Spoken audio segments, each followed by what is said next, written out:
後來過來，這是麥當勞來宣布，為5月27開始調起計數。業者解釋講，是考慮到整體營運的策略。那呢，其他素食業是不是嘛對你起價呢？講肯德基今年初已經有調過計數，那摩斯漢堡目前要咧評估。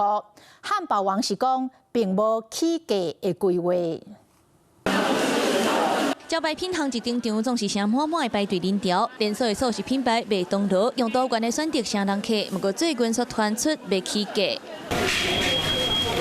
後擺若想要食套餐，恐驚愛開閣較濟錢。為5月27開始，套餐部分起3塊到5塊。若想要食大尾經典套餐，為原本的140塊起到145。用早頓的合百價套餐來講，是起3塊變95。20塊雞扒塊嘛，為209塊起到214塊。套餐以外的部分，包括番麥湯、檸檬紅茶、卡布奇諾，攏做伙起價，甚至是塑膠樂啊、雞扒塊飲料，攏愛加納錢。我不可能，我還是要喝可樂啊。我自己是蠻沒感的，因為我不太常吃麥當勞。但如果物價都一直上漲，我覺得確實會影響到一點意願。起價原因，麥當勞表示是考慮到整體營運政策，那其他的連鎖素食品牌，肯德基、KFC 在今年正月就調整產品的價數，其中上濟起13塊，整體平均是起0.7%。莫斯是回應面對原物料的調整，會拍拼控制成本，敢會起過來評估。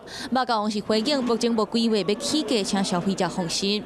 講難聽點，台灣人的薪水沒有變多，對啊，可能以前可以每個禮拜吃，現在可能只是一個禮拜吃1次2次。即馬這個時代，啥物都在起價，做這原物料的成本更較重，若想要悄悄啊開錢，消費者敢若會當更較高算。